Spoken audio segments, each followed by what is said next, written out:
convidado à mesa, larguei minhas defesas e vim reconhecer, não merecia estar aqui. Comigo trouxe amigos, felizes ou feridos, gente que escutou esse chamado e aceitou. E é tão bom saber que há lugar aqui. A graça nos chamou pra mesa do Senhor. Há lugar na casa, há perdão na casa. Quando estamos juntos, nosso encontro é casa de Deus Pai, a esperança na casa, recomeço na casa, reunidos nele, nosso encontro é casa de Deus Pai.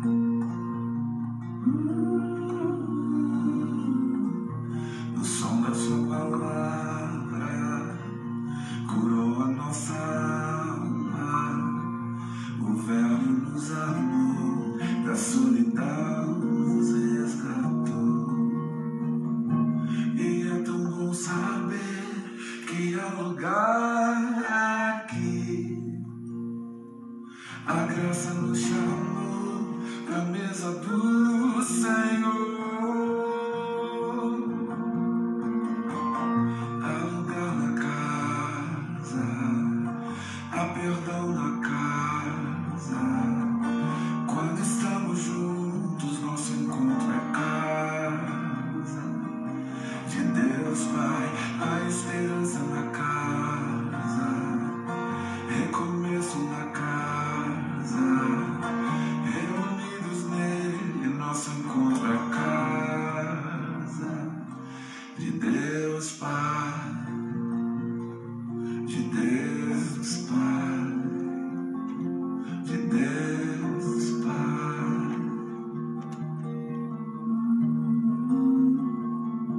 do meu Pai, do teu Pai, do nosso Pai.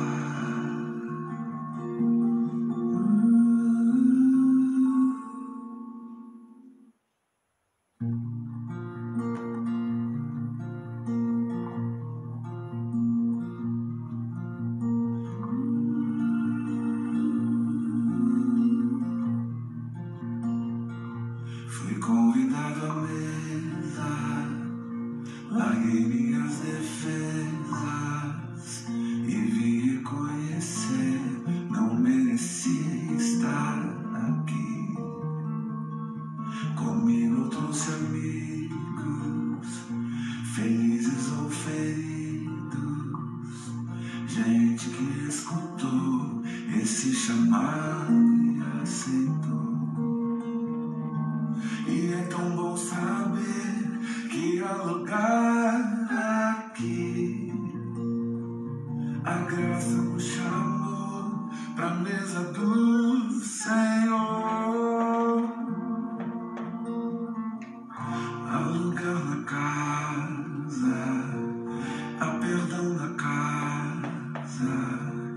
Quando estamos juntos, nosso encontro é casa de Deus Pai, a esperança na casa, recomeço na casa, reunidos nele, nosso encontro é casa de Deus Pai.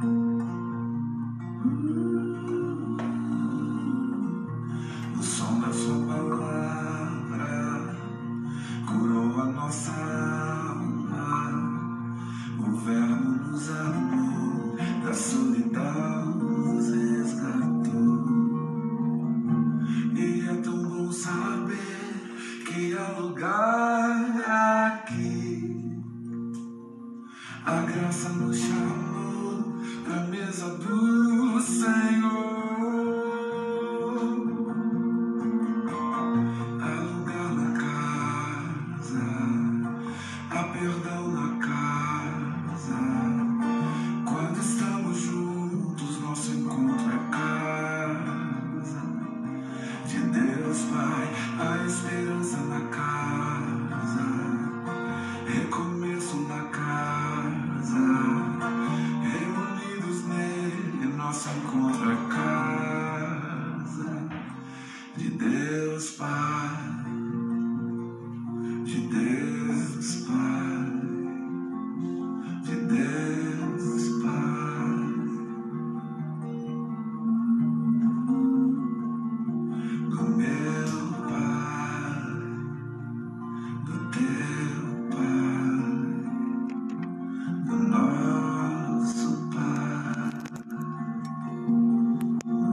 Graça e paz, irmãos.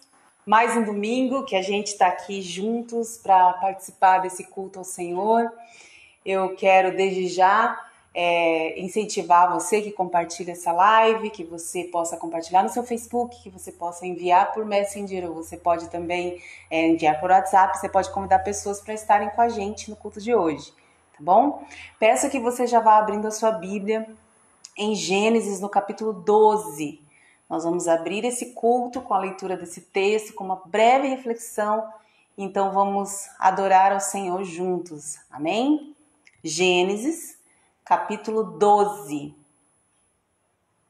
Diz assim: Ora, o Senhor disse a Abrão: Sai de tua terra, da tua parentela e da casa de teu pai, para a terra que eu te mostrarei. E far-te-ei uma grande nação, e abençoar-te-ei e engrandecerei teu nome, e tu serás uma bênção. E abençoarei os que te abençoarem, e amaldiçoarei os que te amaldiçoarem, e em ti serão benditas todas as famílias da terra. Há um tempo atrás eu preguei dentro de uma pregação, né? Eu falei um pouco do pacto, né, de Deus com Abraão. E hoje eu estou trazendo esse texto porque esse momento aqui acontece há muitos e muitos e muitos anos atrás, muito tempo antes do nascimento de Jesus. E nós vamos vendo no decorrer de toda a Bíblia, esse texto está em Gênesis, como Deus foi fiel e ele preservou a promessa que ele fez a Abraão, para que essa promessa que ele fez de que nele, a partir dele, seriam benditas todas as famílias da terra. Então, para que essa promessa chegasse até nós, Deus trabalhou durante toda a história em plena fidelidade para manter a palavra e o pacto que ele fez com Abraão. A partir de Abraão, nós temos o nascimento da nação de Israel. Dessa nação, Deus preservou uma tribo e dela veio o Messias. Hoje eu estava também compartilhando no Facebook, eu disse que aquele texto de Mateus que diz que as portas do inferno não prevalecerão contra a igreja, aquilo não é uma possibilidade, aquilo é uma garantia. As portas do inferno não prevalecerão contra a igreja. É uma garantia, uma promessa, é uma afirmação e é uma continuidade desse texto. Amém? Então eu te digo tudo isso porque diante de tantos desafios que nós enfrentamos como igreja, que Israel enfrentou enquanto povo escolhido de Deus e que nós enfrentamos enquanto a igreja do Senhor, eles nos colocam à prova, né, como povo de Deus, provam nossa fidelidade a Deus. Mas eu quero te dizer uma coisa: a fidelidade de Deus não está em jogo. A fidelidade de Deus e a palavra de Deus não estão sob condicionais. Deus vai cumprir tudo aquilo que Ele disse. Amém? E tudo que você tem que fazer é permanecer fiel. É isso que Ele pede de você. Amém? Fiel à sua palavra, fiel a tudo que Ele te chamou para fazer. Então, com essa verdade no coração de que você serve a um Deus que a promessa que Ele cumpriu para Abraão lá tantos anos atrás se cumpriu no Novo Testamento e nos alcançou, essa percepção de que Deus é um Deus tão fiel, né, que não volta atrás na sua palavra, possa encher seu coração de gratidão, de segurança nessa noite, para que você possa adorar a Deus. Amém? Então, coloque seu coração agora na presença de Deus. Nós vamos orar agradecendo a Deus pela fidelidade, pelo caráter fiel de Deus. E com todo o seu coração, junto com a sua família, participe desse tempo de louvor. Hoje a Jéssica mandou um vídeo pra gente com louvor. Então, junto com ela, a gente vai adorar o Senhor. Amém? Feche seus olhos. Pai, em nome de Jesus, nós adoramos ao Senhor na beleza da tua santidade, gratos pela tua fidelidade, certos da tua fidelidade. Quando eu olho para esse texto lá no comecinho do Velho Testamento e vejo como o Senhor manteve a tua palavra até os dias de hoje, eu fico encantada e fico segura, porque eu sirvo a um Deus que tem palavra, um Deus que empenhou sua palavra santa em nosso favor. E nós, Senhor Deus, te pedimos que essa verdade possa nos encher de paz, de segurança, de certeza, Senhor Deus, do teu cuidado, e nos dá, Senhor Deus, esse ímpeto, esse desejo, essa vontade de adorar o Senhor, de reconhecer o Senhor na tua grandeza. É isso que nós queremos fazer agora através dos cânticos. Então recebe, Senhor Deus, nossa gratidão, nosso louvor, nossa adoração, em nome de Jesus. Amém, Senhor. Amém? Graça e paz, irmãos. Vamos adorar ao Senhor. Amém? Eu creio que mesmo em meio à crise, nós podemos encontrar alegria, porque a nossa alegria é o Senhor. Amém? Então, que você possa adorar junto comigo, com essa canção que fala que o Senhor, Ele é bom e sua misericórdia é para sempre. Vou tentar tocar aqui. Glória a Deus, amém?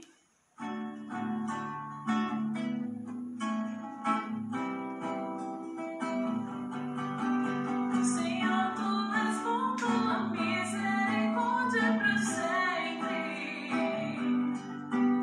Senhor, tu és bom, tua misericórdia é para sempre.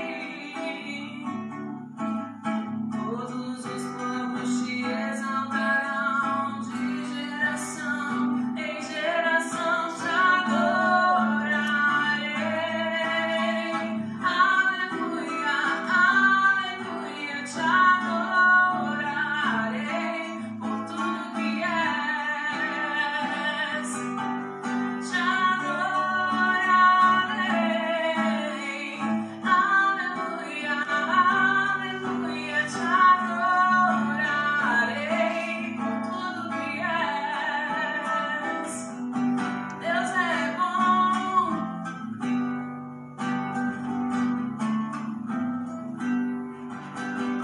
Senhor, tu és bom, tua misericórdia é para sempre. Senhor, tu és bom, tua misericórdia é para sempre. Todos os povos te exaltarão, de geração em geração te adorarei. Aleluia, aleluia, te adorarei por tudo que és. Te adorarei. Aleluia, aleluia, te adorarei por tudo que és. Por tudo que és. Deus é bom.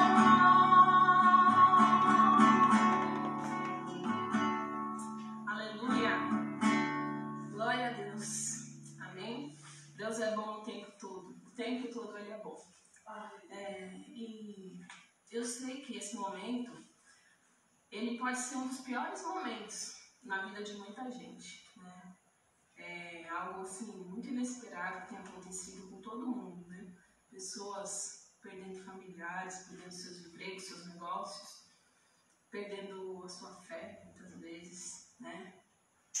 Convívio com os irmãos, isso acaba de alguma maneira às vezes enfraquecendo a gente, né? Mas eu acredito assim, eu gostaria de passar até isso que eu recebi de Deus, e eu compartilhei até com o Cláudio, e eu gostaria de compartilhar com os irmãos, né? Que muitas vezes na crise a gente espera por um milagre, a gente espera por uma provisão, né? Por uma providência imediata de Deus. E isso é normal, né? Porque a gente está na ansiedade, né? De passar esse período. Mas eu creio que muitas vezes Deus, Ele Ele já está nos trazendo a providência. Ele já está operando o milagre. Só que a gente não está vendo. Porque não está do jeito que a gente esperava, né? A gente não está recebendo pelos caminhos, pela forma que a gente espera que venha, né? Do jeitinho que a gente quer, né? Então, o que Deus falou para mim foi o seguinte: abra mão da sua vontade, do que você quer hoje, do seu eu, e você vai entender o que eu já estou fazendo, o que Deus já está fazendo, o milagre que Ele já está operando na minha vida, né? A providência que Ele já está trazendo um sustento, né? Talvez não esteja sobrando, né? Talvez a gente esteja com problemas, enfim, né? Cada um tem as suas lutas. Mas seja sensível para ver o que Deus já está fazendo. Não fique reclamando, sabe? Vamos ser gratos a Deus. E eu creio que quando a gente abrir mão de tudo, o nosso eu, vai ser muito mais fácil de receber o que Deus tem para nós, amém? Que Deus já nos está nos dando. Se você puder, feche seus olhos ou medite nessa música, enfim, cante.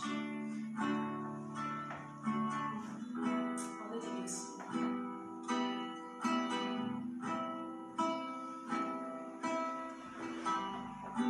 Aquieta minha alma, faz meu coração ouvir tua voz.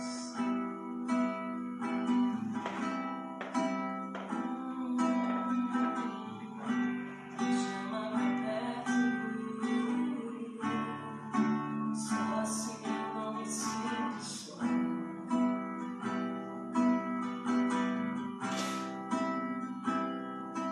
Porque na verdade eu descobri que tudo que eu preciso está em ti.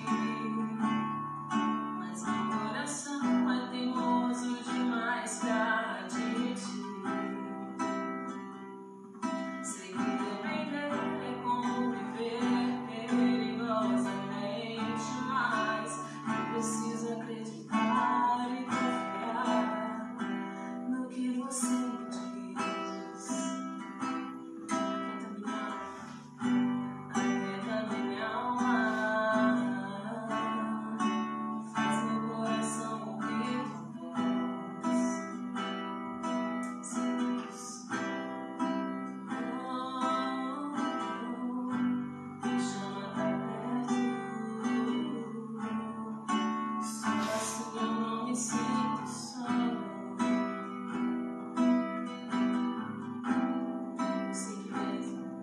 Eu sei que mesmo sem entender, você está no controle. Então, esconda no teu coração, me amarre a ti, pra eu não desistir.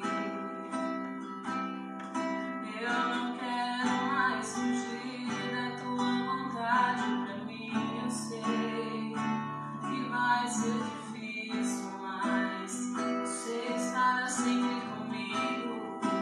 Aleluia, Jesus.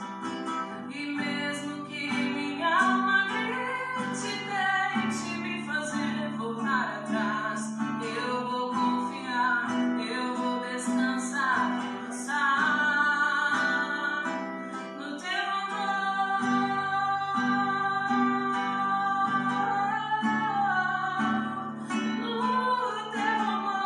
Senhor.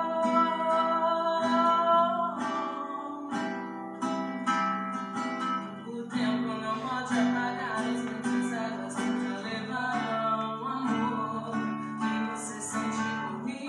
Eu sei que tudo vai se cumprir.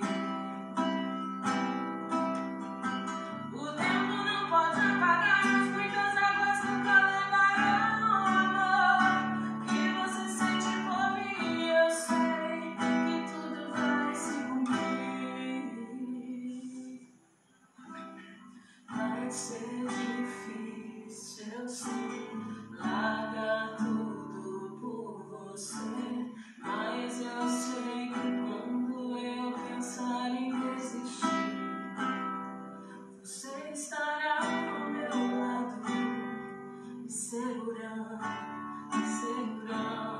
de que tudo vai ficar bem, tudo vai ficar bem. Vai ser difícil, eu sei, largar tudo por você, mas eu sei que quando eu pensar em desistir, você estará ao meu lado, me segurando de que tudo vai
te perturbas dentro de mim, espere em Deus.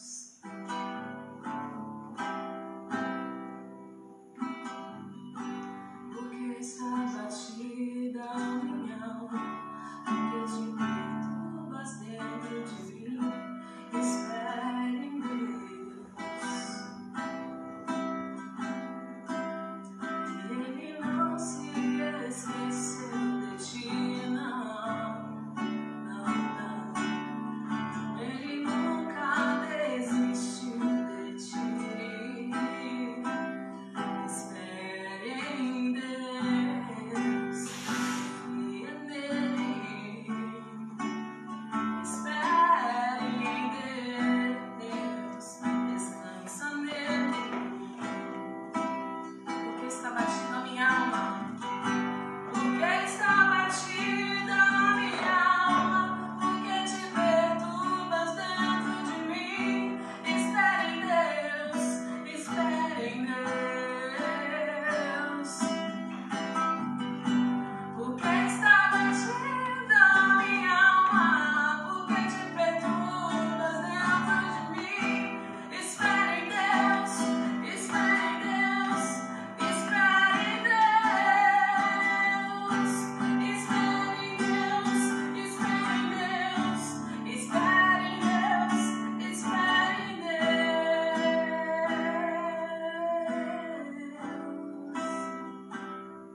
Porque na verdade eu descobri que tudo que eu preciso está em ti. Mas meu coração é teimoso demais pra admitir. Sei que depender é como viver perigosamente demais. Eu preciso acreditar e confiar no que você diz.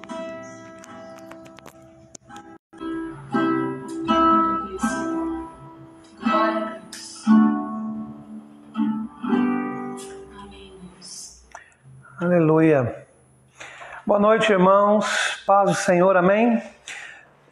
Depois desse louvor, acho que é muito importante nós orarmos ao Senhor. Peço que você feche seus olhos e que nós possamos orar agradecendo a Deus pela oportunidade de estarmos reunidos e pela oportunidade de adorarmos ao Senhor com cânticos. Quero honrar a vida da Jéssica por ter aceitado o desafio de fazer esse vídeo, né? Eu sei que para ela foi uma superação e você é uma bênção e ministra as nossas vidas sempre que você canta, né? Que Deus continue derramando a unção dele sobre a sua vida, amém?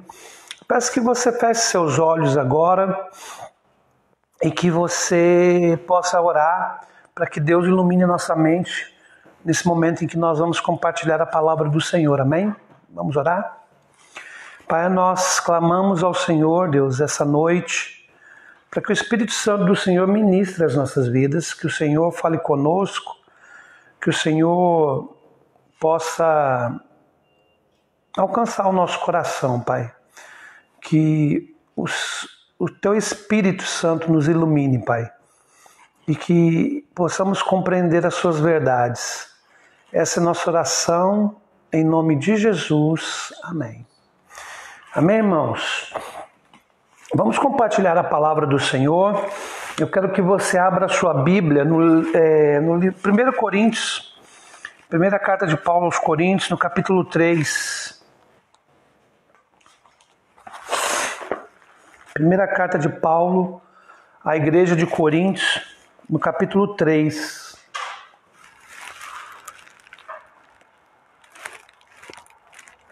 Amém? Nós vamos ler do versículo 1 ao 3. Creio que vai já dar para a gente entender bem aquilo que vai ser o tema da nossa mensagem hoje, tá bom? Então, preste atenção na leitura da palavra, acompanhe comigo aí. Diz assim: irmãos, não lhes pude falar como a espirituais, mas como a carnais, como a crianças em Cristo. Dei-lhes leite e não alimento sólido, pois vocês não estavam em condições de recebê-lo. De fato, vocês ainda não estão em condições, porque ainda são carnais. Porque visto que há inveja e divisão entre vocês, não estão sendo carnais e agindo como mundanos? Só até aí, creio que já dá para a gente entender um pouco daquilo que Paulo está falando à igreja de Corinto. A igreja de Corinto, ela era uma igreja gentia e ela era uma igreja que foi plantada numa cidade próspera. Corinto era uma cidade próspera. E pela leitura da primeira carta e da segunda carta de Paulo à igreja de Corinto, ela era uma igreja que tinha muitos problemas. Era um caso a ser estudado a respeito de igreja, né? Eu já fiz alguns estudos sobre essas duas cartas e, de fato, era uma igreja que encontrava uma série de dificuldades no seu dia a dia. E Paulo está ressaltando aqui um problema específico que essa igreja tem. Ele fala que essa igreja sofreu com um problema de divisão e de inveja, entre os vários outros problemas que ela tinha.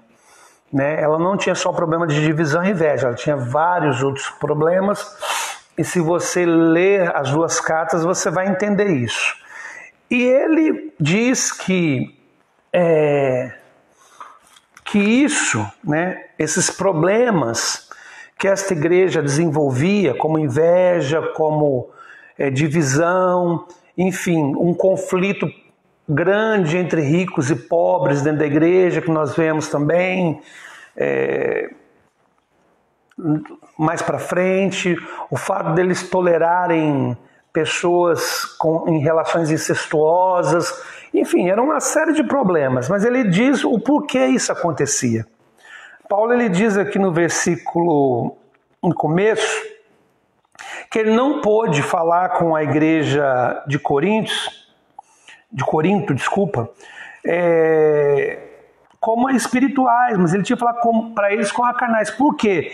Porque eles continuavam como crianças na fé, né? Eles não tinham amadurecido. Eles, apesar de terem sido instruídos por Paulo ao longo do tempo, Paulo não pôde sair da condição de quem ministrava, né, alimentava-os com leite, como símbolo, né, de um alimento que se dá a uma criança, e teve que ficar nisso. E ele não pôde nunca ir para o alimento sólido, que simboliza um alimento para uma pessoa adulta, para uma pessoa madura, né? Que tipo de alimento que Paulo está se referindo aqui? O alimento espiritual, não é, irmãos? E aí então nós nos deparamos aqui com qual quadro? Eu quero que você preste bastante atenção nisso. Nós nos deparamos com uma igreja imatura, né? E os sinais de maturidade da igreja de Corinto estão manifestos ao longo das cartas que Paulo escreve para ela. E em função disso, ele insistiu com eles: não tenho como ir muito além com vocês, porque vocês não saem desta condição, da condição de uma fé infantil, de uma fé infantilizada.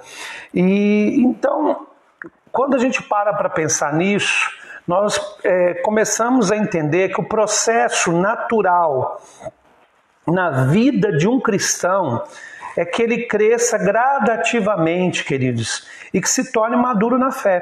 Então, o tema dessa mensagem hoje é isso, né? Maturidade cristã. Eu quero falar sobre maturidade cristã. Por quê? Porque eu acredito, e não só eu, mas as Escrituras me dão base para isso, que o alvo de Deus é que possamos crescer e nos tornarmos cada vez mais parecidos com o Senhor, né? O alvo de Deus, do Deus que nós servimos, é que nós deixemos para trás as coisas de criança, eu insisto, aquela fé infantilizada, aquela fé que não evolui, para nós nos tornarmos maduros, né? Na fé. Então nós podemos afirmar, sem medo de errar, que todo cristão precisa ter como objetivo de vida atingir a maioridade espiritual, a maturidade, né? Ser criança por muito tempo é um sinal de carnalidade, entenderam, irmãos? Então, assim, a gente pode afirmar aqui, sem medo de errar, que você não foi chamado, eu não fui chamado, para nós sermos eternas crianças diante de Deus. Crianças no sentido espiritual. Neste sentido que eu quero dizer. Nós fomos chamados quando nos convertemos, a redenção, quando a salvação chegou até nós, para que nós pudéssemos, então, com os nossos olhos abertos para a realidade de Cristo, crescermos dia após dia na presença dele. Se você para pensar, todo organismo vivo, ele tem um processo de crescimento. E o processo de crescimento de um organismo vivo demonstra que ele é saudável. Um organismo vivo que ele não cresce de forma eficiente, né, de forma constante ou de acordo com as regras, né, da sua espécie, é porque ele possui algum tipo de disfunção. Da mesma forma, a vida espiritual. Nós temos que amadurecer. Então, eu estou olhando para você aqui agora, que está assistindo esse culto, que está participando conosco desse culto dominical, e eu posso te garantir que o desejo de Deus para nós é que nós possamos atingir a maturidade espiritual. Um ponto de maturidade espiritual. Isso, é claro, queridos, vai variar de pessoa para pessoa e de tempo porque pessoas reagem de formas diferentes e em tempos diferentes. Mas nós não podemos imaginar que alguém que se converta fique estagnado na fé. Isso não é algo aceitável sob o ponto de vista cristão, sob a ótica de quem realmente ama Jesus e quer seguir a Jesus. Por isso, eu gostaria de, à luz da palavra de Deus, compartilhar com você alguns sinais de maturidade cristã. Por quê? Eu quero fazer isso. Para que você possa, né, para que eu possa, para que você possa olhar para a sua vida e fazer essa avaliação. Eu tenho crescido, eu tenho amadurecido, a obra do Espírito tem acontecido na minha vida a ponto de eu poder dizer que eu não faço parte da igreja de Corinto, por assim dizer, mas eu sou uma pessoa que estou me alimentando, melhor, estou permitindo que Jesus me alimente com alimento sólido.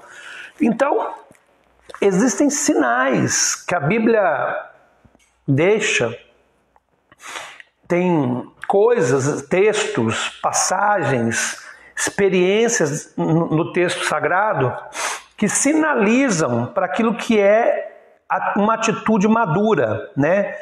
Uma atitude de quem está se alimentando com alimento espiritual sólido. E eu gostaria então de compartilhar com você sobre isso essa noite, com um desejo no meu coração de que você possa ser ministrado em nome de Jesus. Amém?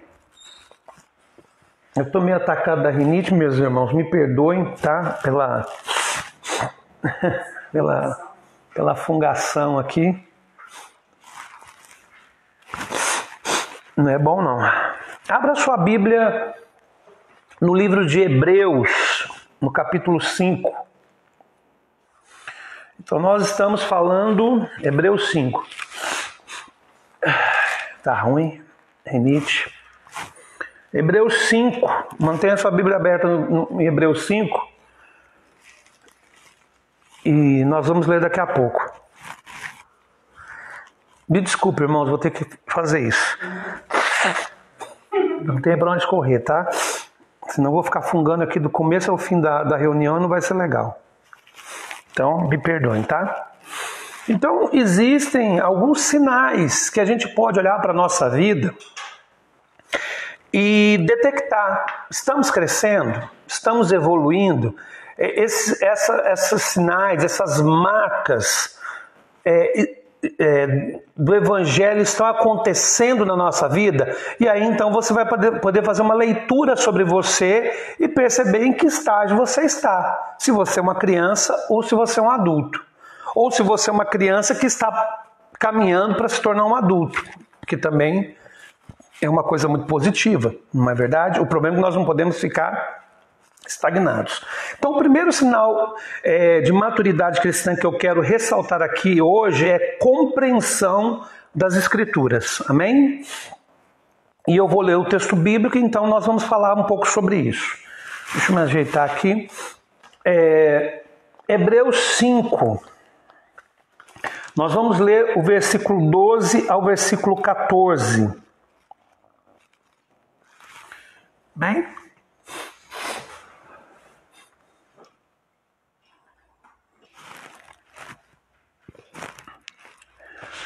Vamos ver lá, Hebreus 5, do 12 ao 14. O escritor, que nós não sabemos se é Paulo, né? Escritor da carta aos Hebreus, ele diz assim: versículo 12, embora a esta altura já devessem ser mestres, vocês precisam de alguém que lhes ensine novamente os princípios elementares da palavra de Deus. Estão precisando de leite e não de alimento sólido. Quem se alimenta de leite ainda é criança e não tem experiência, preste atenção nisso, e não tem experiência no ensino da justiça. Mas o alimento sólido é para os adultos, os quais, pelo exercício constante, tornaram-se aptos para discernir tanto bem quanto mal. Amém? Então, irmãos, aqui nós estamos nos deparando com um texto bíblico que nos mostra com clareza que uma das características, um dos sinais de maturidade cristã é uma compreensão mais profunda a respeito das Escrituras Sagradas. O texto está falando assim, vocês já deveriam ser mestres. O que o texto está querendo dizer com isso? Vocês já deveriam estar aptos a ensinar outros. Porque qual é a função de um mestre? A função de um mestre é ensinar, não é verdade? Um mestre, ele se habilita para ensinar. Se uma pessoa não é habilitada, ela não pode ser mestre. É mais ou menos como se você pensasse numa universidade. Você não pode ir para uma universidade de medicina, alguém vai te ensinar sobre fisiologia. Acho que tem essa matéria na medicina, né? Mas essa pessoa não entende absolutamente nada daquela matéria. Não tem condições. Entende o que eu quero dizer? Então, nós não podemos nos tornar mestres sem antes conhecermos a fundo, ou pelo menos de forma mais profunda, aquilo do que nós estamos tratando. E aqui nós encontramos o escritor dizendo que ele esperava que os hebreus já fossem mestres e não estivessem apenas ainda necessitando que os ensinos elementares fossem reforçados a eles. Olha só que problema sério que nós encontramos aqui nas Escrituras, irmãos. E isso porque eu estou querendo dizer sobre o sinal de maturidade. Eu falo para você que sinal de maturidade, um dos sinais de maturidade é a compreensão das Escrituras. Então nós nos deparamos com um texto para os hebreus, onde fala assim, vocês já deveriam ser pessoas aptas a ensinar, mestres. Mas existe um problema que é muito sério, porque vocês nem são mestres e o que é pior, vocês estão precisando ser instruídos de novo nos princípios elementares. Então, assim, você percebe que eles tinham um problema muito grave na questão do aprendizado, da compreensão das Escrituras. E aí o texto continua a falar, né? Quem se alimenta de leite ainda é criança. A mesma coisa que Paulo fala lá atrás, né? Que nós lemos lá no começo da mensagem. Deixa eu pegar aqui. É porque eu sou meio cegueta, então agora eu não estou enxergando direito, eu tenho que voltar. Espera aí. Fala assim, O princípios elementares, quem se alimenta de leite ainda é criança. Versículo 13, ainda é criança e não tem experiência no ensino da justiça. Qual justiça? A justiça do reino de Deus. Só para que você entenda, a justiça do reino de Deus, ela fala sobre justificação, ou seja, o processo de remissão, de redenção do ser humano através de Cristo, mas o ensino da justiça do reino de Deus também fala sobre a justiça entre os homens. Tá, irmãos? Porque nós não vamos aqui limitar a compreensão do texto. É muito perigoso a gente fazer isso, né? Quando nós fala aqui que eles não tinham essa condição de lidar com o texto bíblico, as escrituras, e não tinham experiência no ensino da justiça, eles não conseguiam compreender com clareza a mensagem do reino sobre justificação, provavelmente, mas também eles não conseguiam entender a mensagem do reino sobre justiça entre os homens. Porque são duas mensagens diferentes. Uma tem a ver especialmente com salvação, né? A outra tem a ver com a manifestação como a ação de Deus através dos justificados. Porque a justiça, ela acontece através dos justificados, ou pelo menos deveria acontecer. Que justiça é essa? A justiça entre os homens. Porque o único que pode justificar é Jesus, amém? Então, se o único que pode justificar, e aí eu quero, só para você compreender aqui o que eu estou falando, e você... existe um texto na Bíblia que diz assim, buscai o reino de Deus e a sua justiça. Que justiça é essa? Não é a justificação, porque ali está se falando para cristãos. A justificação é obra exclusiva do Espírito, do Deus triuno. É graça. Ali a justiça, o reino de Deus e a sua justiça. É a justiça entre os homens. Se refere a isso. Se refere à necessidade de nós estarmos atentos para que o Evangelho ele possa se manifestar de forma plena em nós e através de nós. Amém, irmãos? E aí o texto continua. Mas o alimento sólido, que é o que simboliza a maturidade, é para os adultos, os quais pelo exercício constante tornam-se aptos para discernir tanto bem quanto mal. Ou seja, são pessoas aptas para discernir a realidade que está à volta dela. Mas tem uma coisa nesse texto, fala que é pelo exercício constante. Então, um sinal de maturidade é compreensão das Escrituras. Eu estou dando toda essa explicação para dizer o seguinte. Uma compreensão mais plena das Escrituras é fruto de uma conquista diária. E isso exige dedicação. O texto me diz isso. Diz que é pelo exercício constante. Nesse sentido, nós devemos nos empenhar ao máximo em conhecer as Escrituras.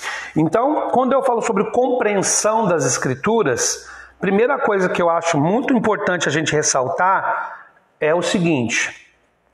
É que a compreensão das Escrituras nos faz ir para além dos ensinos elementares. E ela nos leva a compreender as Escrituras num nível mais profundo. A compreensão mais profunda a respeito das Escrituras nos leva a entender a dinâmica do reino de Deus. Porque o reino de Deus tem uma dinâmica, irmãos. A dinâmica do reino de Deus não é a dinâmica da nossa igreja ou de qualquer igreja. A dinâmica do reino de Deus é a dinâmica do reino de Deus. É que nós transformamos a dinâmica do reino de Deus, a forma como ele age, interage, como ele se manifesta nesse mundo, né, hoje, ontem e amanhã, como se fosse algo relacionado à nossa estrutura denominacional, à nossa igreja. E não tem nada a ver. Isso é uma compreensão equivocadíssima do reino de Deus. Então, quando nós estamos falando sobre compreensão das Escrituras, eu não sei se eu estou conseguindo ser claro, eu espero que sim, um sinal de maturidade é isso. é você conseguir entender a profundidade das Escrituras, e para isso é necessário exercício constante, ou seja, dedicação. E quando você compreende, você começa a compreender as Escrituras, você começa não apenas a compreender as Escrituras, mas você começa a compreender aquilo que está contido nela. E o que as Escrituras falam, elas falam do reino de Deus, sobre o Evangelho de Jesus. Elas apontam para a Trindade. E aí então nós vamos entendendo como essa dinâmica entre Deus e o homem, entre Deus e o mundo acontece. Porque tudo nas Escrituras fala sobre isso, queridos. Fala sobre a relação de Deus com o homem, do Deus com a sua criação, não apenas com o homem, né, com o ser humano. Não vou nem usar a expressão homem não, porque ela já é ultrapassada. É a relação de Deus com o ser humano, Deus com a sua criação como um todo. É disso que a palavra ela fala. E aí quando nós começamos a compreender isso, nós estamos dando um passo à frente, deixando de lado, né? Melhor, deixando de lado não, conservando os ensinos elementares e nos aprofundando. Mas aqui no caso o tempo passou, e o escritor de Hebreus diz assim: vocês continuam na mesma. Vocês são como crianças, não só tomam leite. Não há sinal de que vocês cresceram no conhecimento das Escrituras. Vocês são incapazes de discernir entre o bem e o mal. Em outras palavras, ele fala isso. Vocês são incapazes de compreender o ensino sobre justiça. Em todos os seus níveis que ele possa se manifestar, vocês são incapazes. Então, é muito importante a gente entender o seguinte: Deus nos chama para maturidade, amém, irmãos? Deus nos chama para sermos maduros. Maturidade cristã é um imperativo na vida cristã. É claro que quem converte hoje não vai ser maduro, porque ele vai ter uma caminhada, exige um caminho para isso. Mas esse é o desafio de todo cristão.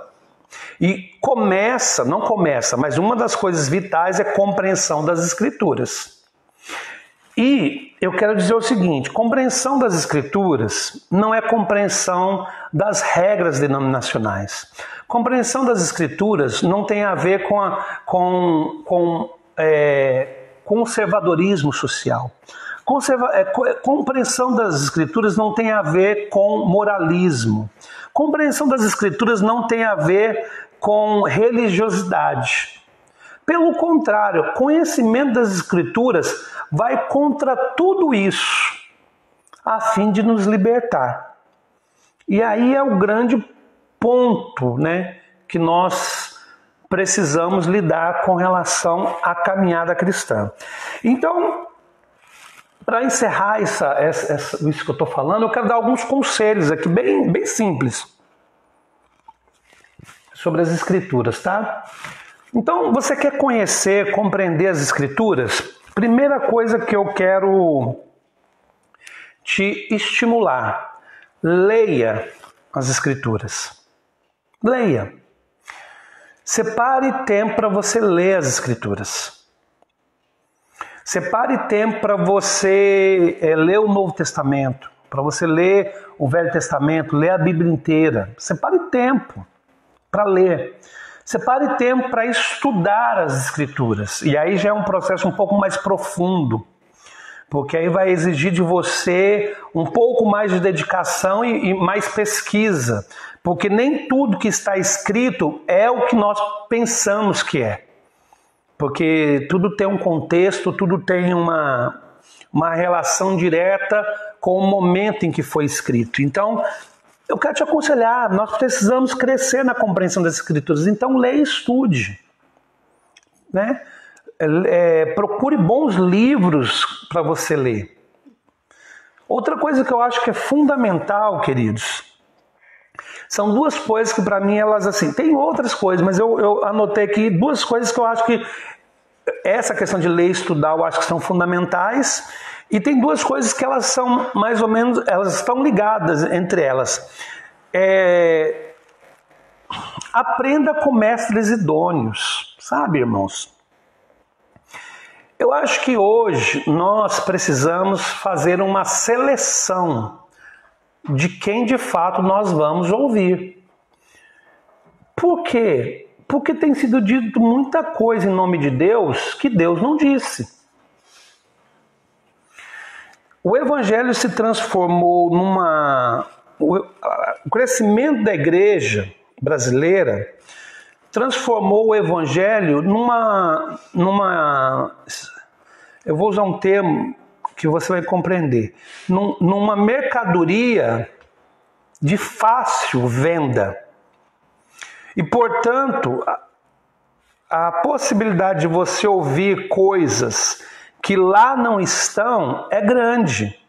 E por que você acolhe muitas vezes no seu coração? Porque você está dando ouvido aos falsos mestres. Ou melhor, você não está ouvindo mestres idôneos. E por isso você, que era o outro ponto, você acaba caindo no falso ensino. Então, eu não sei se você está entendendo. Nós precisamos compreender as Escrituras? Precisamos. Então, qual a primeira coisa a gente fazer? Você tem uma Bíblia. Leia a sua Bíblia. Estude. Ah, mas eu não tenho material de estudo. Querido, você tem internet. Procure conteúdos coerentes. Ah, mas eu não sei o que é conteúdo coerente. Pergunta pra gente, a gente te fala. Entende? A gente te orienta, te dá dicas de coisas que nós julgamos que vale a pena. Então você tem. A segunda coisa é não se exponha ao falso ensino, mas busque orientação em mestres idôneos. E é uma coisa muito séria isso, queridos, porque assim, eu não estou falando de gente que tem boa palavra, entende? Gente que faz você chorar depois que ele acaba de pregar. Por que fazer você chorar? Isso aí é... Se você vai numa palestra de coach, ele faz você chorar. Eu estou falando de gente que ensina as Escrituras. Gente que se dedica a apontar para você o caminho. Então eu acho que a gente às vezes perde muito tempo lendo, nos informando e ouvindo coisas de gente que não tem absolutamente nada para oferecer e só enrola. Ó, irmãos, eu fico assustado, porque eu já participei de eventos assim, conheço gente. O cidadão simplesmente não lê a Bíblia. Ele vai pregar, ele não é capaz de ler um texto bíblico. E quando ele lê o texto bíblico, ele consegue ainda distorcer aquele texto. E eu estou falando de gente que não é qualquer um não, é gente grande. Então eu me pergunto, como é que nós vamos deixar os princípios elementares se nós estamos ouvindo as pessoas erradas e não as pessoas certas? Porque tem certo e errado, tá, irmãos? Tem certo e errado. Do que você está se alimentando, não é verdade? Tome cuidado. Às vezes o seu alimento que é para você ficar mais forte vai te matar. É muito sério. Eu vou citar um exemplo aqui para você entender. Há muito tempo atrás, eu estava falando isso com a Elza hoje, nós fomos tomados pela literatura do Kenneth Hagin. O Kenneth Hagin foi o homem que trouxe a confissão de fé para o Brasil, conhecido como confissão de fé. Na década de 80 isso começou. Esse ensino foi danoso para a igreja, ele tem reflexos até hoje. E muitos foram influenciados por ele. Quer ver outro? Benny Hinn. Aí você fala, está criticando o Benny Hinn por quê, pastor? Porque ele escreveu bobagem. À luz das Escrituras ele escreveu bobagem. É isso. Mas só que nós nos alimentamos daquilo. Eu me alimentei, muitas vezes você se alimentou. E aí o que nós temos que fazer? Reelaborar, refazer todo um caminho para que a nossa mente possa ser liberta para compreender as verdades do reino. Entenderam, irmãos? Então, amém. Outro sinal de maturidade, 1 Coríntios 9. 1 Coríntios capítulo 9. Nós vamos ler do 23 ao 27, tá? Mas segura aí um pouquinho.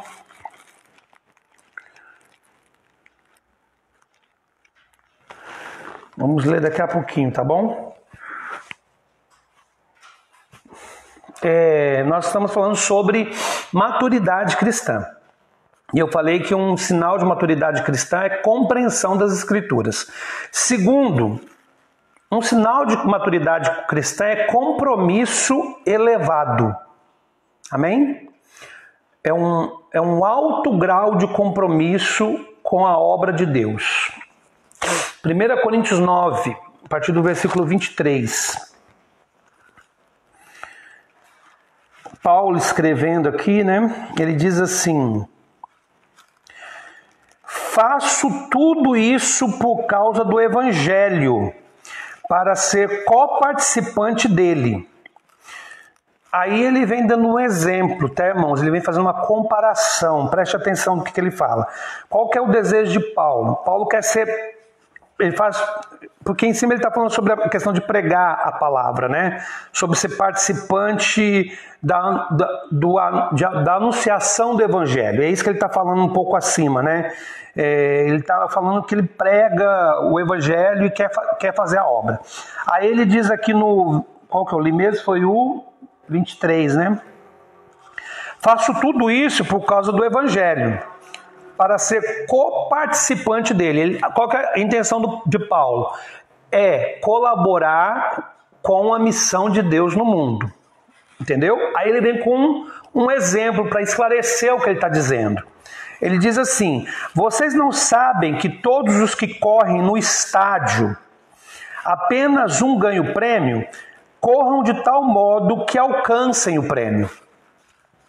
Só para que você entenda, ele está se referindo aos atletas que participavam dos jogos, aqueles que eram o antecessor aos Jogos Olímpicos, né? Haviam competições ali que eram muito importantes, né, para a sociedade da época, né? Dominada ali por Roma. Aí ele faz essa comparação. Ele diz assim: corram de tal modo que alcancem o prêmio. Paulo não está falando para os cristãos se alistarem lá e participarem do campeonato, não, tá, irmãos? Não é disso que ele está falando. Todos os que competem nos jogos se submetem a um treino rigoroso, a um treinamento rigoroso, para obter uma coroa que logo perece.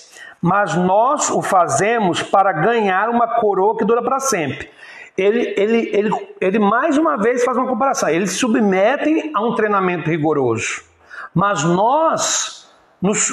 a coroa deles vai perecer. Mas nós não. Nós nos submetemos a um treinamento, a um rigor, para uma coroa que é incorruptível.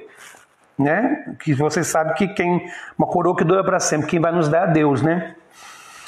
Sendo assim, não corro como quem corre sem alvo, e não luto como quem esmurra o ar. Ele está deixando claro que ele tem um objetivo. Mas esmurro meu corpo e faço dele meu escravo, para que depois de ter pregado aos outros, eu mesmo não venha a ser reprovado. Paulo, ele faz aqui, eu acredito que seja uma linguagem figurada, mas poderia até ser que não, dependendo, eu não sei, né? Se havia algum... Para voltar à razão, em alguns momentos ele fazia isso, mas enfim. Ele está querendo dizer o seguinte: eu tenho propósito, eu entendo a lógica daquilo que eu estou fazendo, eu não corro sem objetivo. Eu não fico como uma pessoa que está... Deixa eu pegar a expressão que ele usa aqui. Ele não está lutando como quem esmurra o ar, pelo contrário. Ele, se necessário for, ele até esmurra o próprio corpo para manter a centralidade do pensamento dele, a integridade do pensamento dele. Vocês estão entendendo? Então, sinal de maturidade, irmãos, é compromisso elevado. Você percebe que Paulo aqui, nesse texto, eu só peguei parte dele, mas ele discorre sobre isso. Paulo faz essa comparação e fala assim: eu quero ser coparticipante do reino, da anunciação do Evangelho, das boas novas. E aí ele faz uma comparação entre os atletas que competiam em grandes competições e ao que eles se submetiam para isso. E ele diz: só que infelizmente eles fazem isso por uma coroa corruptível. Nós fazemos isso por uma coroa incorruptível, que dura para sempre. Ele em momento algum diz que há margem para nós de sermos relaxados. Não é como se fosse assim, eu vou participar dos 10 quilômetros da tribuna. Não é disso que ele está falando. Onde você vai lá andando no ritmo que você quer. Não. Ele está falando de atletas de alto nível que competiam em eventos de alto nível e que se submetiam a um rigor de treinamento altíssimo para conquistar algo. E ele fala assim, nós também fazemos isso. E ele falou assim, eu não corro sem objetivo e nem luto como se estivesse esmurrando o ar. Eu submeto o meu corpo, se necessário for. Ele cita aqui, eu esmurro o meu corpo, ou seja, ele subjuga o corpo à vontade dele para que a vontade de Deus se cumpra, para que depois ele ter pregado para muitos, ele mesmo não seja reprovado. Então, compromisso elevado, irmãos, é uma marca de maturidade, né? Eu quero citar uma coisa para vocês. Quando se trata da missão de Deus neste mundo, nós não temos autoridade para sermos negligentes, mas devemos manter o foco e seguir em frente. Preste muita atenção no que eu vou te falar. Qualquer pessoa que foi alcançada pelo Evangelho de Cristo, saiu das trevas para a luz e entendeu a redenção, a salvação e o chamado de Deus, ou melhor, o chamado, compreendeu que faz parte da missão de Deus para este mundo, está desautorizado por Deus a ser negligente. Vocês estão entendendo, irmãos? É muito sério quando nós falamos em maturidade espiritual e nós não atrelamos maturidade espiritual a um profundo compromisso com o reino de Deus e a manifestação dele nessa terra. Isso é hipocrisia. Na verdade, existe um texto, aquele que fala assim, aquele que pôs a mão no arado não olhe para trás. Esse texto tem muito a ver com o nível de responsabilidade que nós assumimos. Se você me perguntar, é fácil? Não. É cansativo? Dá vontade de desistir? Sim. A grande questão é se Deus te permite viver desse jeito. Então, o que eu quero colocar aqui é uma coisa muito simples. Qual que é um dos sinais de maturidade na vida de um cristão?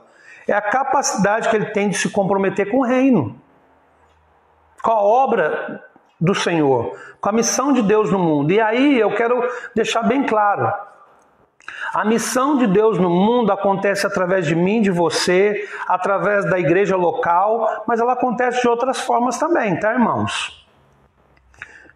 Mas essencialmente, Deus conta conosco. Então, é importante se você parar agora e fazer uma avaliação de como sua vida está. Até no meio de uma pandemia dessa, né? É um momento tão difícil, né? A Jéssica até fala, um momento tão difícil, um momento que nós nunca vivemos, um momento que nós estamos aí tendo que nos adaptar. Eu acho que esse é qual culto que nós estamos fazendo? Culto domingo online, qual o número dele? Alguém sabe? Você sabe, Elza? Eu não faço a mínima. Culto de domingo. Mas nós vamos para o 5º mês, irmãos, que nós estamos nos reunindo de forma virtual. E aí, nessas horas, o processo de decantação de Deus vai acontecer. Esse é o 20º culto virtual. Se nós temos um compromisso elevado com o Senhor e com a missão de Deus neste mundo, mesmo no meio dessa loucura que nós estamos vivendo, nós vamos tentar centrar o nosso coração e a nossa alma nessa perspectiva. Se nós não temos, nós vamos olhar para todas as direções possíveis. É uma realidade, irmãos. É assim que vai acontecer. Então há um processo eu não quero chamar de purificação não, porque eu não acho que é um processo de purificação, mas é um processo onde Deus externaliza quem nós somos, que tipo de compromisso que nós temos. E eu vou dizer para você uma coisa, o compromisso que nós temos com o Senhor, quando a gente fala assim, eu amo Deus, legal, mas isso tem que se manifestar de forma concreta nesse mundo, querido. Porque você falar só que ama a Deus, o texto falou, você fala que ama a Deus que não vê e odeia o seu irmão que não vê, não faz sentido nenhum. O que esse texto está querendo dizer? Não adianta você falar que ama a Deus se na realidade concreta do dia a dia esse amor não se manifesta. É isso que o texto está dizendo. Então, o compromisso que Deus nos chama, não só nesse momento, é para um compromisso elevado. Se você quiser viver como criança pro resto da vida, você pode. Não tem problema. O que vai acontecer eu também não sei. A questão da salvação, do dia final, não me cabe, né? Cabe único exclusivamente ao Senhor, né? Mas a grande questão é que Paulo, ele fala assim, fomos chamados para isso, para sermos adultos na fé, que correspondem até mesmo, às vezes, com esforços que vão para além daquilo que nós julgamos que a gente tem condições. Como atletas que estão se preparando para uma competição de alto nível. Então, irmãos, preste muita atenção. A missão de Deus neste mundo, ela conta conosco. Deus conta conosco e nos dá esse privilégio. Mas não há espaço para negligência nisso. E aí fica uma coisa muito importante que eu sempre digo. Se for para você entregar migalha para Deus, nem faça isso. Não entregue migalha, não entrega resto para Deus. Deus ele não precisa disso. Ele não precisa das minhas sobras nem das suas sobras. Esquece. Ele não precisa da sobra apenas do tempo que me sobra. Ele não precisa das nossas músicas que nós cantamos, das nossas orações. Deus não é carente, irmãos. A Trindade se completa, entende? Na verdade, a relação é diferente. Nós é que precisamos dele. A Trindade se completa. A Deus não está lá assim. Muita gente fala, Deus criou o ser humano porque, ele queria que gente louvor da glória dele. Sim, também. Ele queria se revelar ao homem e compartilhar a vida dele conosco. Porque, na verdade, a ação de Deus ela não é egoísta. Quando Deus criou o homem, ele criou o homem para dividir a vida dele conosco. E formar entre nós a mesma coisa que existe entre a Trindade. Entende o que eu quero dizer? Ele não cria para, nossa, eu estou carente no céu. Estou aqui precisando de gente para ficar fazendo culto para mim no domingo, ou levantando a mãozinha, ou dizendo que tem um amor extravagante por mim. Não, Deus não precisa disso não. O que Deus quer é que a realidade daquilo que nós confessamos se torne concreto no mundo presente. No mundo atual, no momento. Entende, irmãos? E essa pandemia vai nos mostrar quem nós somos. Já está mostrando. E vai mostrar mais. Então, avalie como é que está o seu coração, como é que você está, como é que está o seu compromisso com a obra de Deus, como é que está o seu compromisso com a questão de contribuir com o reino de Deus, com a obra da igreja local. Estou falando contribuir financeiramente mesmo. Avalie como é que está a sua responsabilidade com aquilo que a igreja local está fazendo. Avalie essas relações aí, porque precisa ser avaliado, beleza? Importante. Amém? Então, eu estou falando sobre maturidade. Falei que sinal de maturidade é compreensão das Escrituras. Sinal de maturidade é compromisso elevado. E eu quero ir para o último aqui agora, que está em 1 Tessalonicenses. 1 Tessalonicenses, capítulo 4.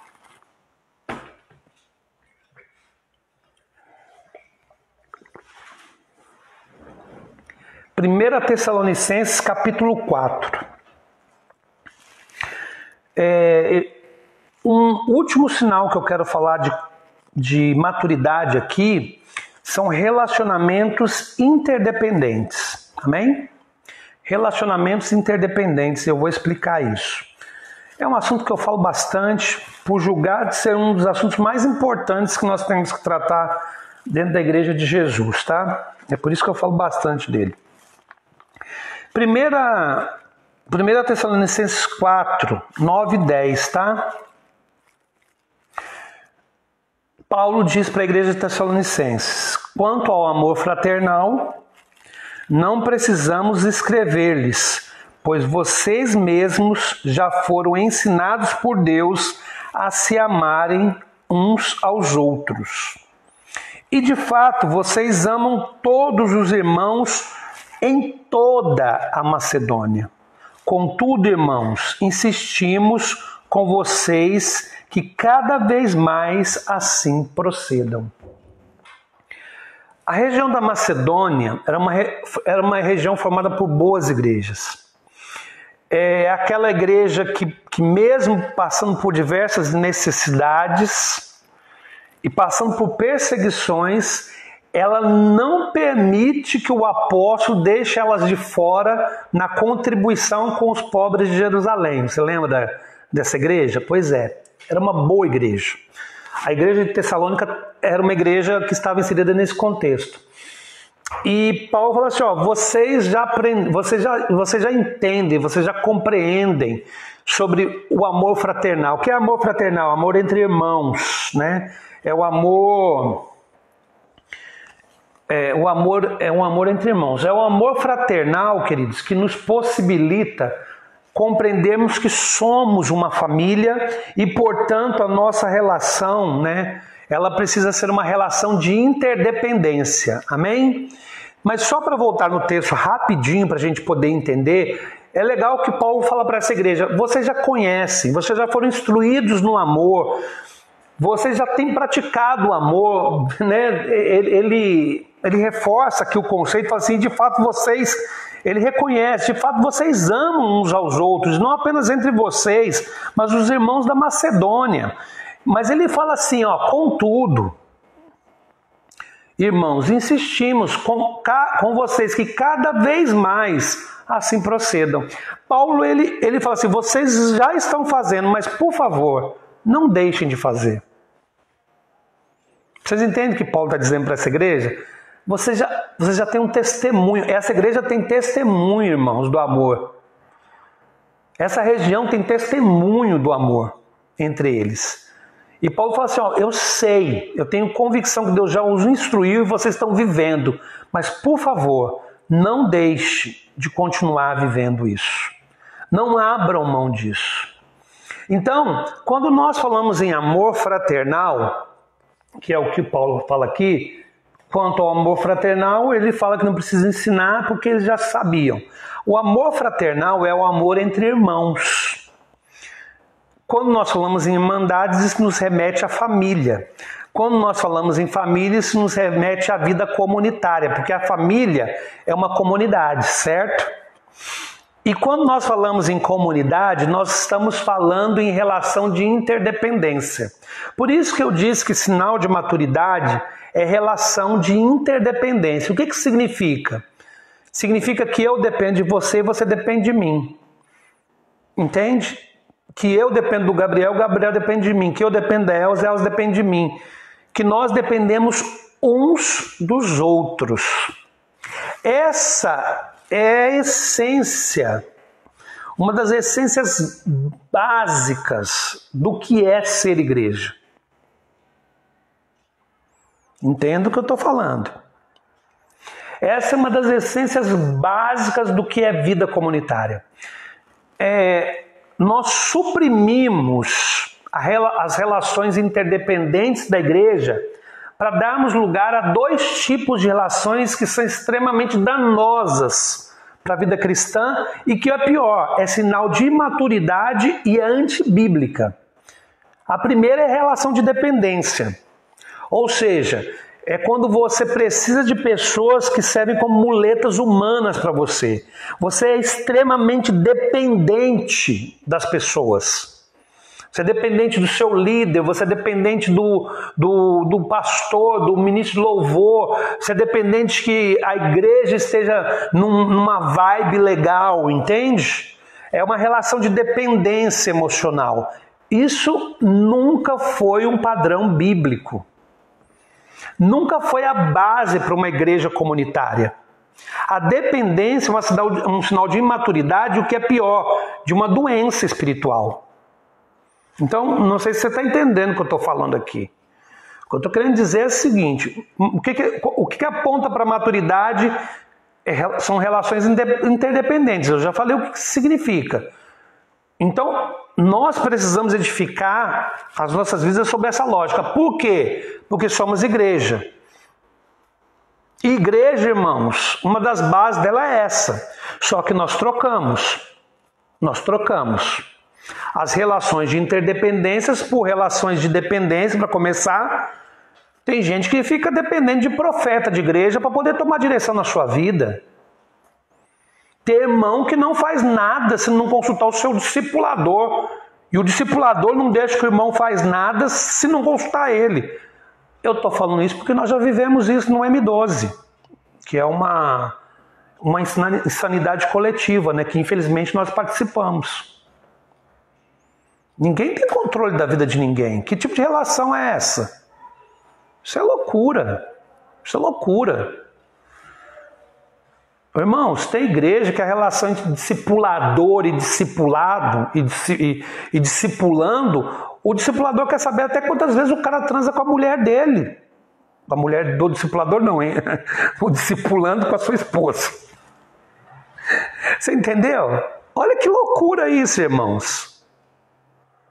Olha que loucura, que nível de dependência que nós estabelecemos. Você vai comprar um carro, vai perguntar para o discipulador, eu devo comprar esse carro ou não? Que isso, irmãos? Que loucura é essa? Você pedir um conselho, tudo bem, normal. Aí entra a relação de interdependência. Agora você depender da resposta para esse tipo de coisa, doença. Mas existe um outro extremo, que é a relação de independência. É quando uma pessoa se torna tão arrogante, tão orgulhosa, que ela julga que não precisa de ninguém. Entende? São dois opostos que são completamente equivocados e não são sinais de maturidade. Pessoas que são independentes, elas são orgulhosas, elas são arrogantes. Ninguém é bom o suficiente para ela. Ela está sempre criticando os demais. Ela sempre tem um porém e um mais na boca dela. Nenhuma igreja é boa o suficiente para acolher aquela pessoa. Entende o que eu quero dizer? Você talvez não conheça gente assim, a gente não conhece, é difícil conhecer gente desse jeito, né? Mas é uma relação de total independência. Ah, para quem eu presto conta? Para Deus. Ah, não. Então você não presta conta para ninguém. Você não presta conta para ninguém. Se Deus estabeleceu a igreja para que nós pudéssemos ter uma relação de interdependência uns com os outros, se você não vive nessa relação, você está fora. Você está fora. Entendeu? Então, quando nós nos tornamos maduros, nós aceitamos que a igreja local, a comunidade dos salvos, na qual nós congregamos, ela é baseada na lógica da interdependência, uns aos outros. E isso é sinal de maturidade. E eu falo isso muitas e muitas vezes porque, irmãos, eu insisto. Porque para mim isso está na base essencial da identidade de uma igreja local. Vida comunitária. Expressar aquilo que Deus é. E Deus é Pai, Filho e Espírito, que vivem em harmonia e numa relação de interdependência. Entenderam o que eu quero dizer? Por mais que o mistério da Trindade seja impossível de compreendermos, sob o aspecto de como ele é, mas muitos muitas questões da Trindade nós compreendemos. E uma das coisas que nós sabemos sobre a Trindade é ela que é uma unidade perfeita. Ou seja, a unidade perfeita é parte do princípio da igualdade e da interdependência. Vocês entenderam? E isso precisa acontecer entre nós. Isso é sinal de maturidade. Amém, irmãos? Então, quero concluir aqui essa mensagem.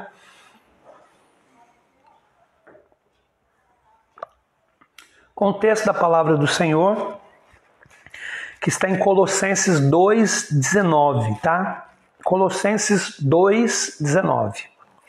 Diz assim: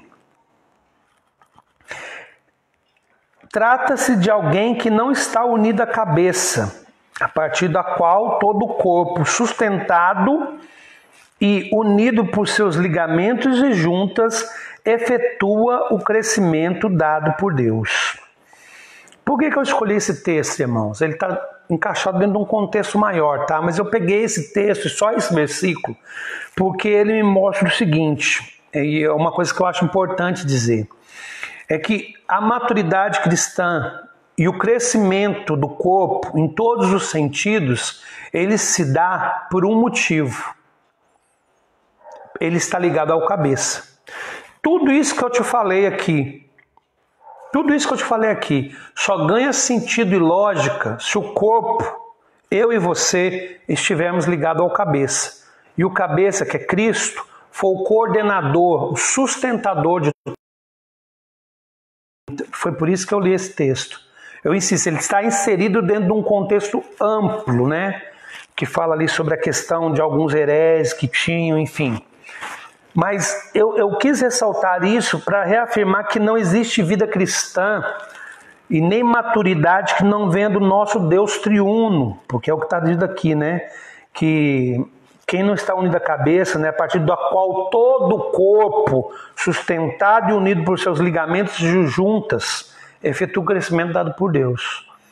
Tudo isso que eu falei só ganha sentido se Jesus for o cabeça da igreja, for o cabeça nas nossas vidas. Amém?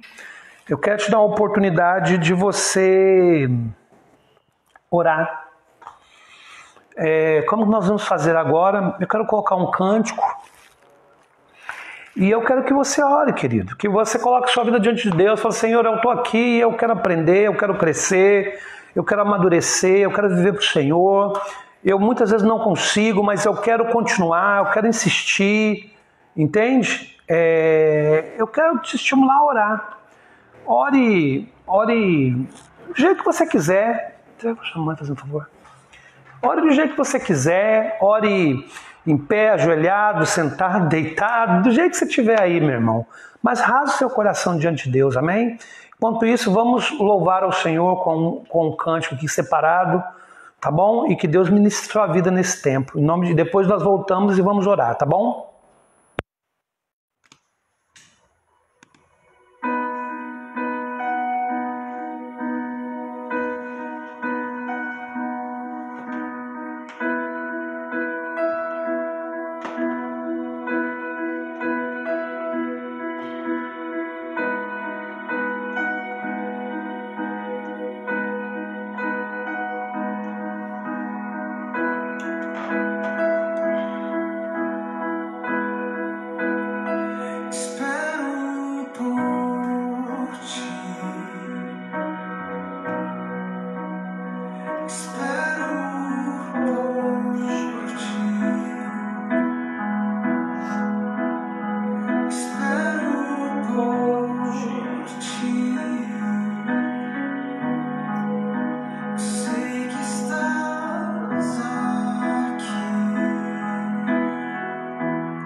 presença, eis-me aqui em tua presença.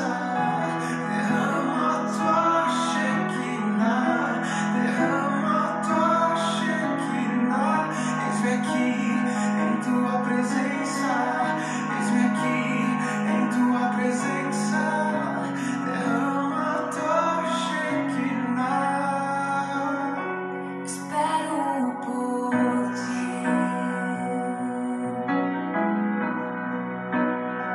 Espero por ti. Espero por ti.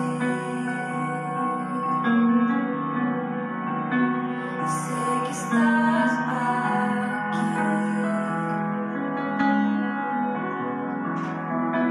Espero por ti.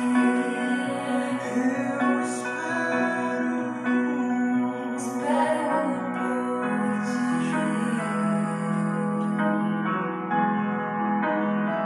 Espero por ti. Sei que estás aqui.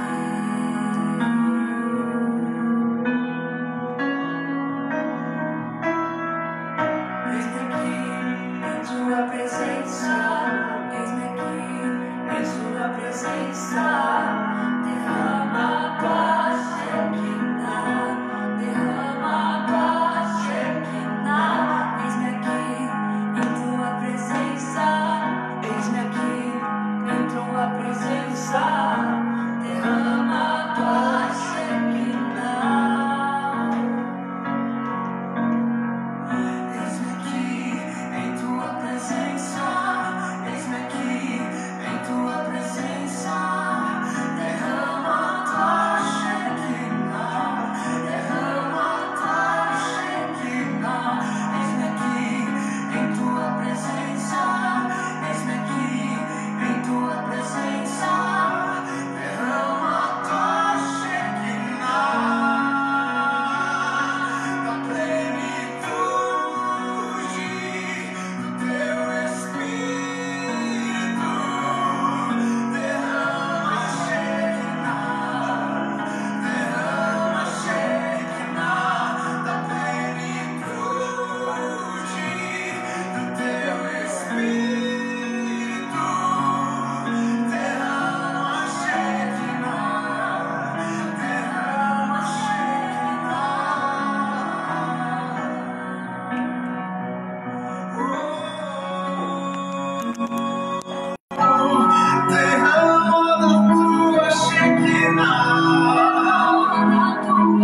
Aleluia.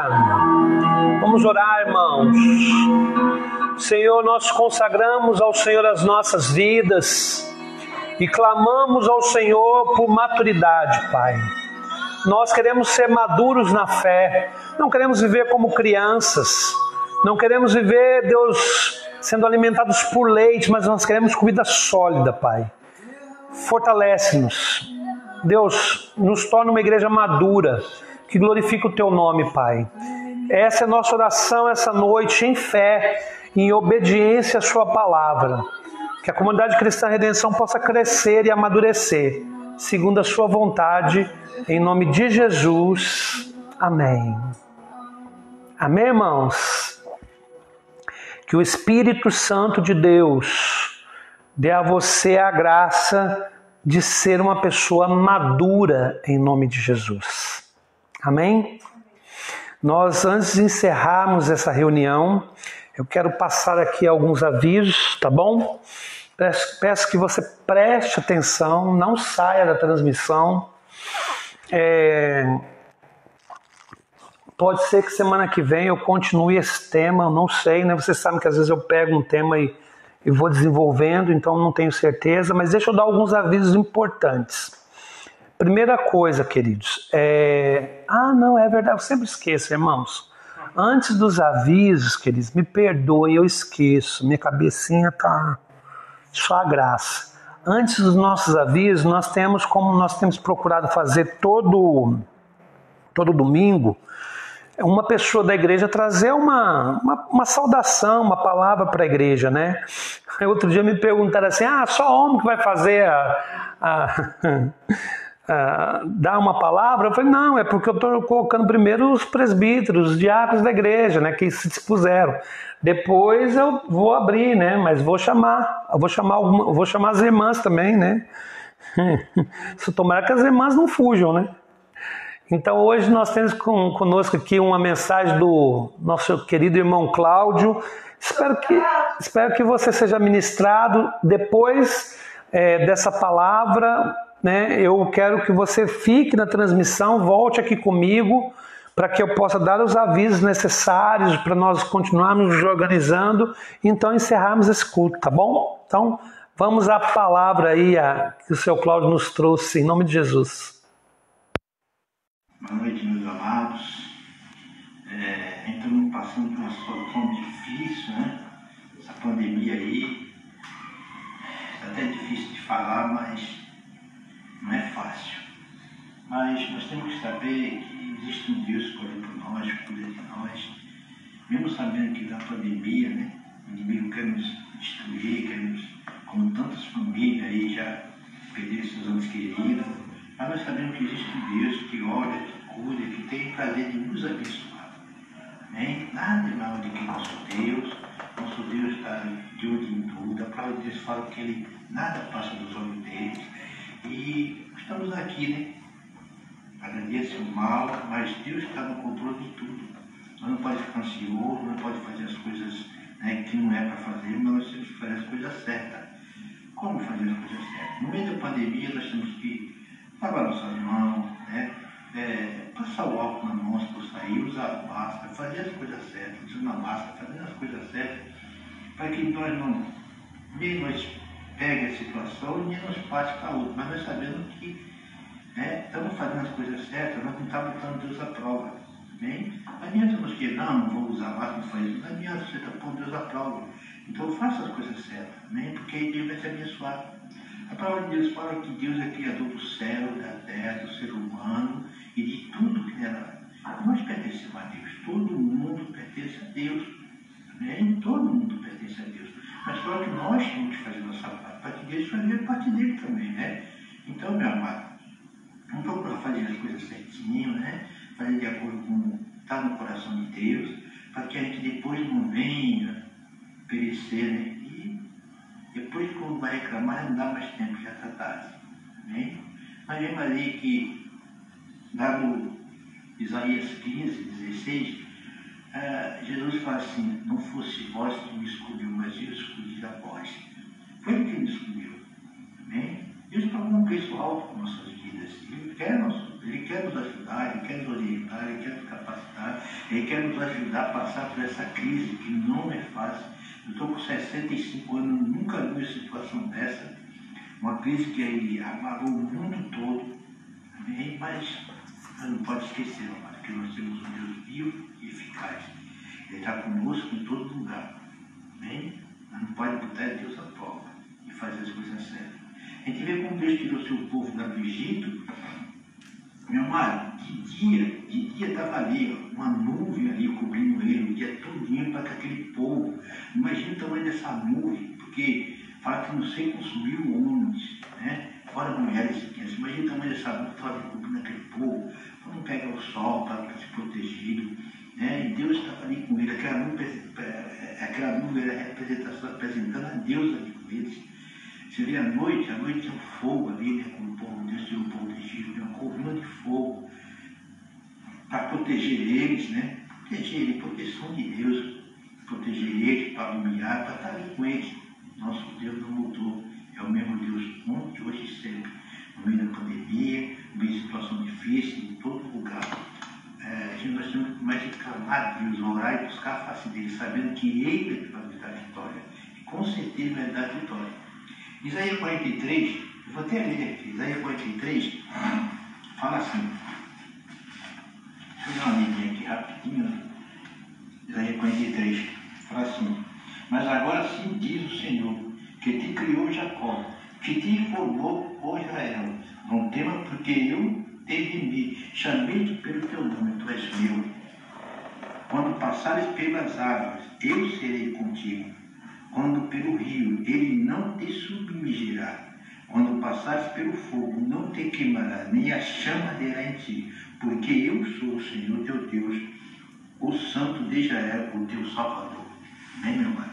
Então você tem um Deus que ele cuida de você, que ele olha de você, que está contigo, que é teu Salvador. Amém? Deus abençoe, meu amado, que você aceite essa palavra aí de coração e deixa Deus fazer a obra, amém? Nós não podemos ficar desesperados, nós não podemos entrar em pânico, nós temos que descansar no Senhor. Descansar no Senhor é fácil? Não. Mas Deus é o nosso protetor. Ele que está conosco, amém? Deus abençoe, meu amado, uma boa noite. Amém.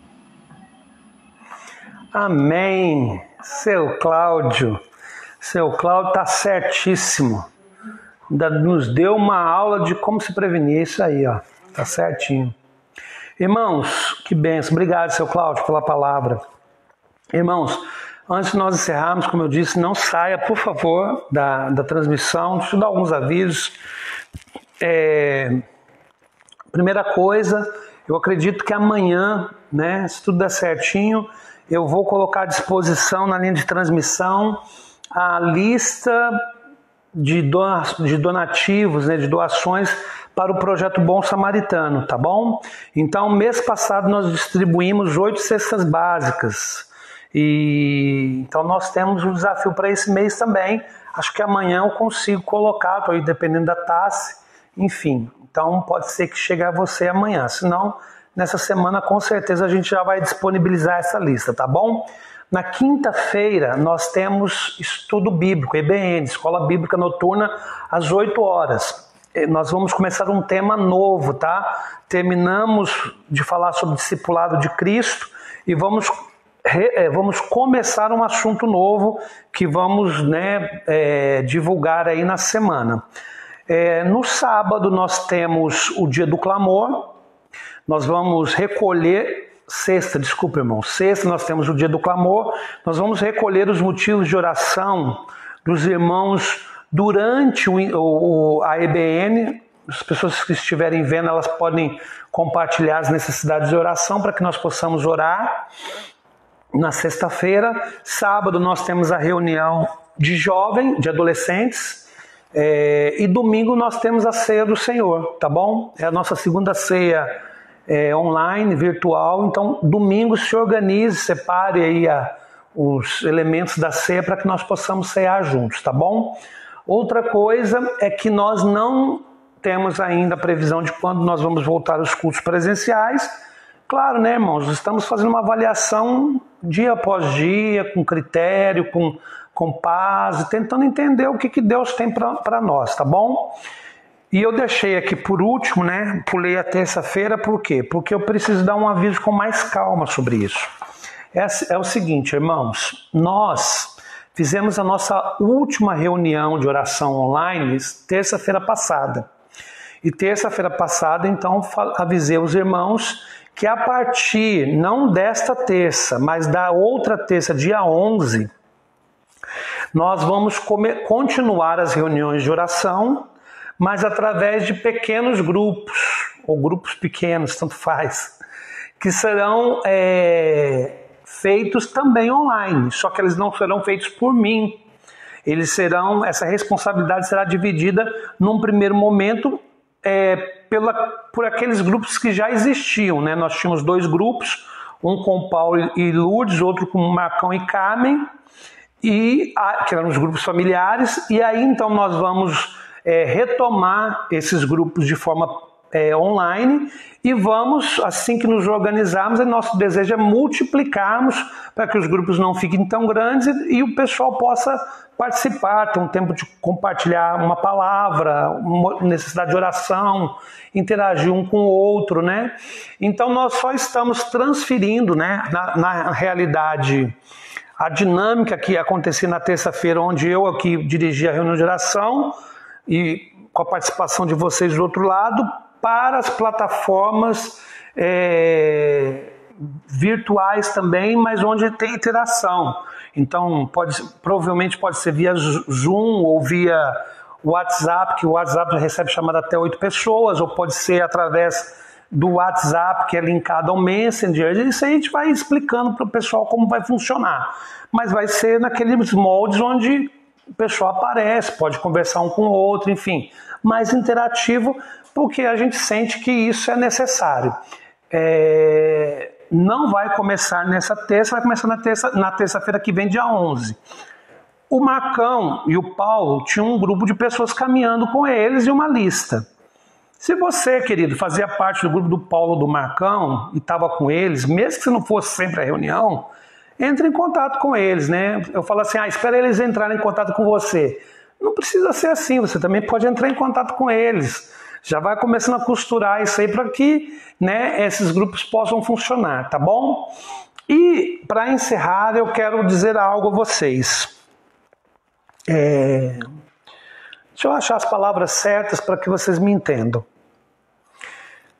Irmãos, é assim, preste muita atenção no que eu estou falando. E eu aproveito esses momentos porque são os momentos que nós temos. Conduzir uma igreja sob a lógica de uma igreja virtual, como nós estamos fazendo, respeitando, né,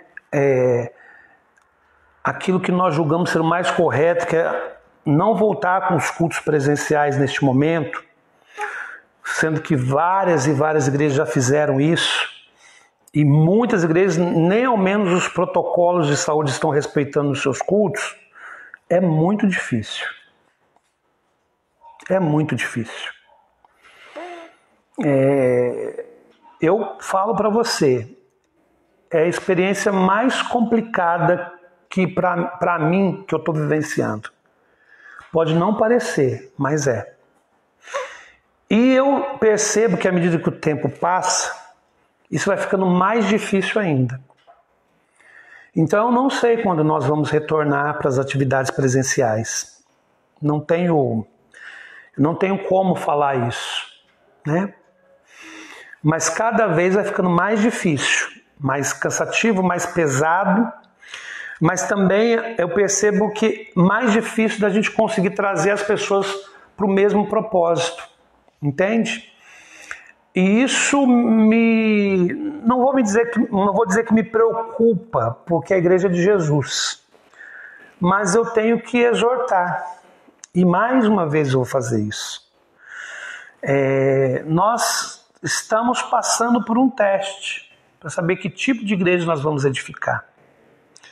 Dá para manter uma igreja num contexto como esse de forma virtual, desde que haja uma adesão e uma participação e uma coesão e uma unidade muito forte entre nós. Senão, eu posso te dizer já sem medo de errar, é praticamente impossível.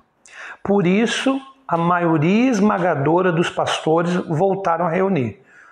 Tem esse motivo e outros também que não vem ao caso. Entende o que eu quero dizer?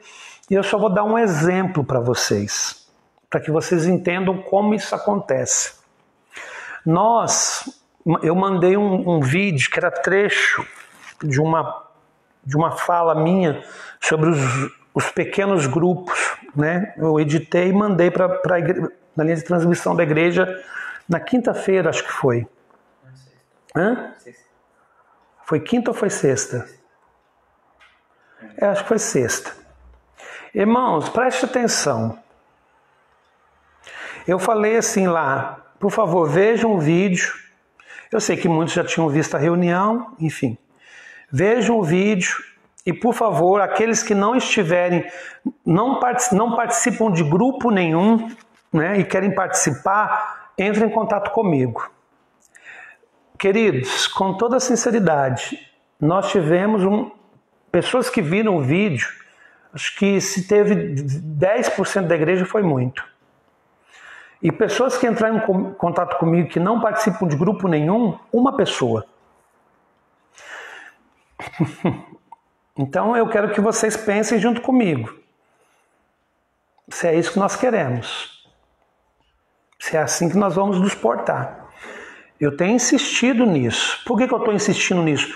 Porque à medida que o tempo vai passando e as pessoas vão se acomodando na sua vida, porque a vida de todo mundo voltou ao normal, queridos. A quarentena acabou, você sabe disso. Já não há mais, não é que não há respeito, todo mundo, a pessoa vai voltando para o trabalho, a pessoa já começa a dar liberdade de ir para um lugar ou outro, a pessoa já visita amigos. A quarentena acabou. Nós estamos nos mantendo sem fazer cultos por um respeito às normas sanitárias e por consciência. Eu aqui em casa fico aqui porque eu sou do grupo de risco e porque eu também não quero contribuir nesse momento com o aumento do fluxo nas ruas, só sai por essencial. Mas a maioria já voltou. Eu tive que sair para ir para o médico, o trânsito está como ele sempre foi, as pessoas estão indo nos mesmos lugares, nada mudou. Nada mudou, está tudo igual. Então eu me pergunto, se está tudo igual,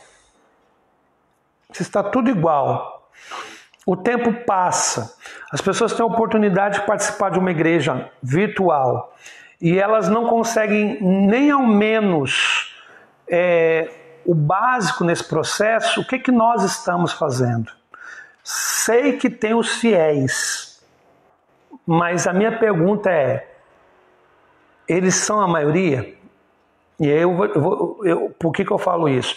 Exatamente porque nós precisamos passar por isso de uma forma diferente, porque estamos numa pandemia. Não estamos em qualquer momento da história. É um momento completamente distinto. E aí eu me pergunto o tempo todo isso, né? Como é que fica essa história? Será que as pessoas se acomodam? Será que as pessoas percebem que a dinâmica mudou e deixam por isso mesmo? Porque eu insisto, e isso é uma coisa que eu estou deixando muito claro. A minha vida e a minha rotina, com o que diz respeito às atividades da igreja, não mudou nada. Pelo contrário, não mudou nada. Para mim não mudou nada. Eu continuo fazendo o que eu sempre fiz e tendo que lidar com os desafios de uma igreja virtual. Mas talvez não seja isso que a gente queira. Então, uma hora de considerar. Entendeu? É uma hora de considerar, uma hora de parar, avaliar. Os pequenos grupos vão falar muito sobre essa igreja. Preste atenção no que eu estou falando. Os pequenos grupos vão falar muito sobre essa igreja. E o que os pequenos grupos e outras coisas falarem sobre essa igreja, esse recado vai chegar a mim, né, de forma muito clara. Então, por que eu estou falando? Estou ameaçando? Não, não, irmão. Só estou falando que eu não tenho disposição de fazer absolutamente nada. Se nesse momento a visão comunitária não prevalecer em detrimento da visão individual. É isso. Então, eu também prefiro recuar. Aí a gente fica só com os cultos de domingo e glória a Deus, né? Vamos ver onde a gente chega nisso aí. É isso que eu quero dizer, tá bom? Então, estou deixando muito claro, muito na paz aqui, porque a gente não tem feedback das pessoas, a gente não sabe o que está acontecendo, né?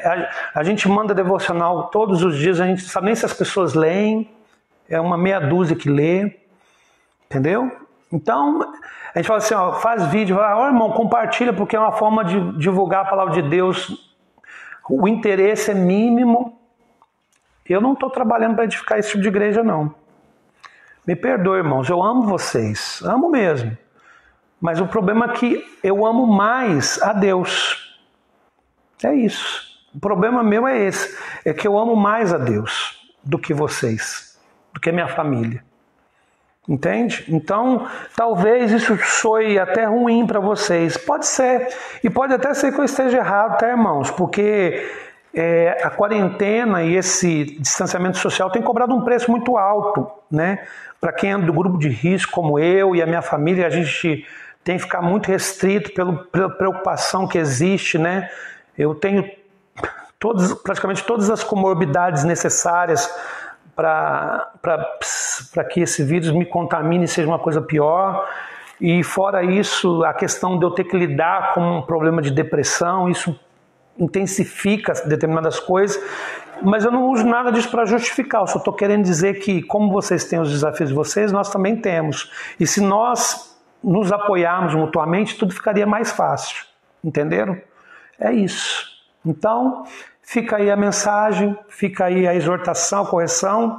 E se você puder, se você quiser, o vídeo está lá à disposição. É só você entrar no link que foi enviado para você na sexta-feira, ver o link. Se você não participa de nenhum grupo, falar comigo, pastor, eu quero. E eu vou te direcionar para um grupo. Não é tão difícil como parece. Basta ter vontade. Amém? Essa é a minha mensagem para vocês hoje. Que Deus os abençoe, os guarde, dê uma semana abençoada a vocês, em nome de Jesus. Antes de sair da transmissão, tem a oportunidade de cumprimentar os irmãos, tá bom? Deus abençoe.